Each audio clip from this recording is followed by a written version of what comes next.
வாழ்க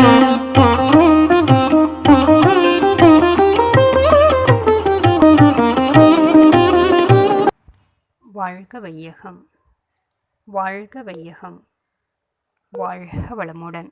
குரு வாழ்க, குருநாமம் வாழ்க, குருவே துணை. ஆசான் அருள் தந்தை வேதாத்ரி மகரிஷி அவர்கள் நமக்கு வடிவமைத்து கொடுத்த புத்தகங்களில் கேள்வி பதில் புத்தகத்தின் தொடர்ச்சியாக இன்று நாம் சிந்திக்கவிருக்கும் கேள்வியும் அதன் பதிலும், சுவாமிஜி 18 மாத குழந்தையின் வயிற்றுக்குள் 9 மாத கரு இருந்ததாக செய்தி வந்தது. இது சாத்தியமாகுமா என்ற கேள்வியை எழுப்பிய அன்பருக்கு நமது மகான் அவர்கள் கொடுத்த பதிலாக இன்று நாம் அந்த பதிலை சிந்திக்கவிருக்கிறோம். கருவுற்ற 5 மாதத்திற்கு பிறகு ஆண் பெண் உறவு கூடாது என்கிறார். இதை பற்றிய கல்வி பலருக்கும் தெரிவதில்லை. அதற்காகத்தான் முற்காலத்தில் பெரியவர்கள் சில சடங்கு முறைகளை வைத்திருந்தார்கள். அதாவது, மனைவிக்கு 5 மாத கர்ப்பம் என்றால் கணவன் தாடி வைத்து கொள்ள வேண்டும் என்ற ஒரு பழக்கத்தை ஏற்படுத்தியிருந்தார்கள். பெண்ணை தாய் வீட்டிற்கு அழைத்து சென்று விடுவார்கள். அதாவது, கணவனுக்கு அக்காலம் சந்நியாச காலம் என்கிறார். இப்பொழுது இன்றைய சமுதாயத்தில் விஞ்ஞான வளர்ச்சி காரணமாக தாடி வைத்துக்கொண்டு அலுவலகம் செல்ல முடியாத ஒரு அவல நிலை ஏற்பட்டுள்ளது. அதனால் அந்த பழக்கம் போய்விட்டது. சமுதாயத்தில் பண்பாட்டு வழி வந்த உண்மை என்னவென்றால், ஒரு குறிப்பிட்ட காலத்திற்கு மேல் உடல் உறவு கொண்டால் கருவிலுள்ள குழந்தைக்கு அதிர்ச்சி ஏற்படும். இதை முன்வைத்துதான் முன்னோர்கள் அந்த பண்பாடுகளை எல்லாம் பின்பற்றி வந்தார்கள்.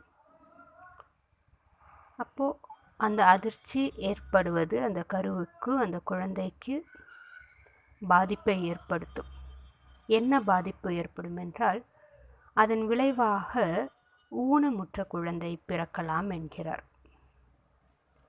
கர்ப்பப்பையும் பலவீனமாகிவிடும் என்றும் குரு அவர்கள் நமக்கு விளக்கம் அளிக்கிறார். விந்து சக்தி ஜீரணமாக முடியாது என்கிறார். அத்தகைய ஆற்றல் பெற்றது விந்து அணுக்கள் என்கிறார். அவை தாய் வயிற்றில் தேங்கி இருக்கும் கருவாகி அக்கரு நகர்ந்து சென்று கருப்பையில் வளர்ந்து வரும்.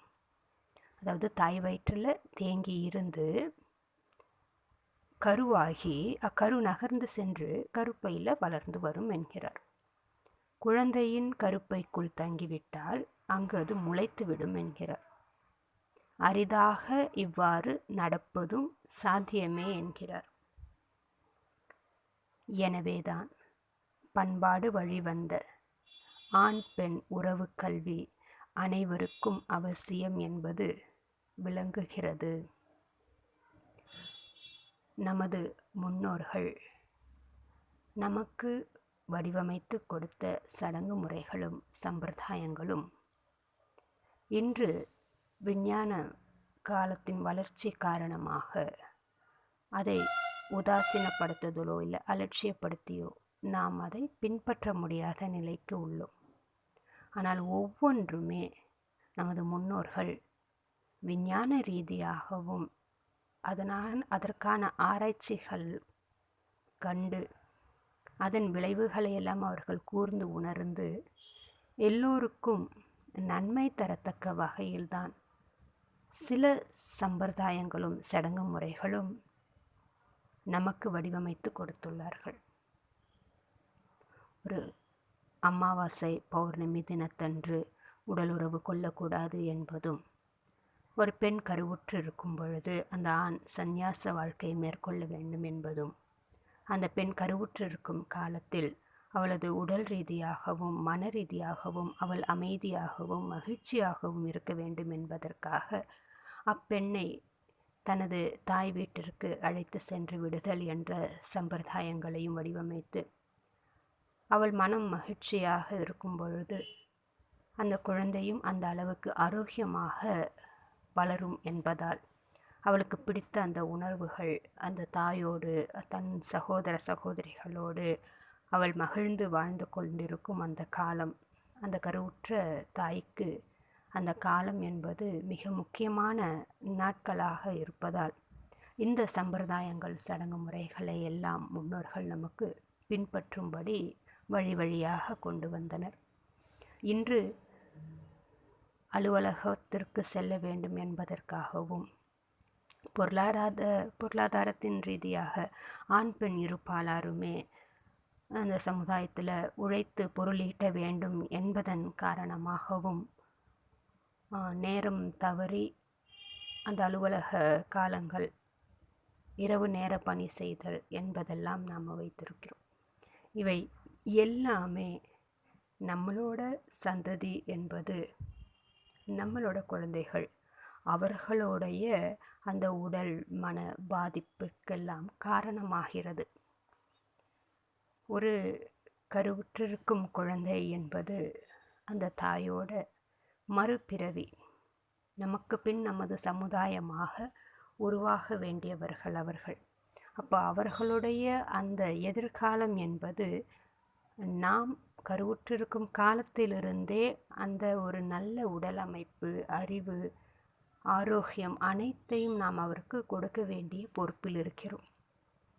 இதற்கு அதை பற்றிய கல்வி அனைவருக்கும் அவசியமாக உள்ளது.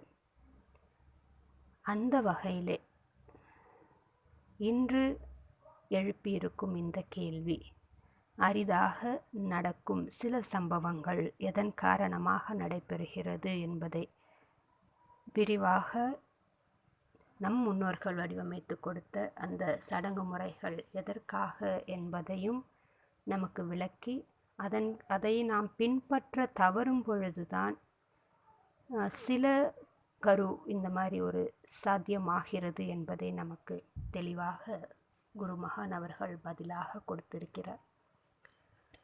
அப்போ முன்னோர்கள் செய்து வைத்த, சொல்லி வைத்த எல்லாமே அவர்கள் சந்ததிகளுக்கான நன்மைகளுக்காகவே என்பதை நாம் உணர்ந்து அதை பற்றிய அந்த ஒரு தெளிவும் அதற்கான செய்ய வேண்டிய அந்த வழிமுறைகளையும் நாம் பின்பற்ற வேண்டும். ஒரே வீட்டில் வசித்திருந்தாலும் இன்று அலுவலகம் செல்லும் காரணத்தால் தாடி வைக்க முடியவில்லை என்றாலும் எந்த நோக்கத்திற்காக அதை அவர்கள் கொடுத்தார்கள் என்பதை அந்த நோக்கத்தை உணர்ந்து அந்த நோக்கத்தை நாம் புரிந்து வாழ்வதற்கு நமக்கு இந்த கல்வி மிக அவசியமாக உள்ளது. எனவே ஒரு பெண் என்பவர்கள் ஒரு கருவை சுமந்து அந்த நல்ல ஒரு பிரஜையை இந்த உலகுக்கு கொடுக்க வேண்டும் என்பதனால் பெண்ணாக பிறந்தவர்களும் அவர்களுடைய பொறுப்புகளை உணர்ந்து அவங்களோட அந்த உடல் ஆரோக்கியத்தையும் அவங்களோட அந்த மன வளத்தையும் அவர்கள் பெருக்கிக் கொள்ள வேண்டும். ஏன்னா அந்த கர்ப்ப காலம் என்பது ஒவ்வொரு பெண்ணிற்கும் மிக முக்கியமான க்ஷணங்களாக அமைகிறது. எனவே குரு மகான் போதித்த கல்விகள் அனைத்துமே வாழ்க்கை கல்வியாக இருப்பதால் அக்கல்வியினை நாம் கற்று தேர்ந்து அவர் நமக்கு வடிவமைத்து கொடுத்த அந்த நல்ல வழிமுறைகளின்படி நாம் அவற்றை பின்பற்றி வாழ்ந்து நம்மளோட வாழ்க்கையை, நம்மளோட அந்த உடல் ஆரோக்கியத்தை, நம்மளோட மன வளத்தை, நம்மளோட சுகாதாரத்தை நாம் மேம்படுத்தி கொண்டு குருவின் இந்த கேள்வி பதில் நிகழ்ச்சிகள் மூலமாக மேலும் பலருக்கு, அறியாமையில் இருப்பவர்களுக்கு இதை அறிவிக்கும் ஒரு தொண்டாகவும் நாம் அதனை புரிந்து நல்லோர் வழி நடந்து குரு வழியை தொடர்ந்து வேதாத்திரியத்தை வளர்ப்போம். வாழ்க வளமுடன்.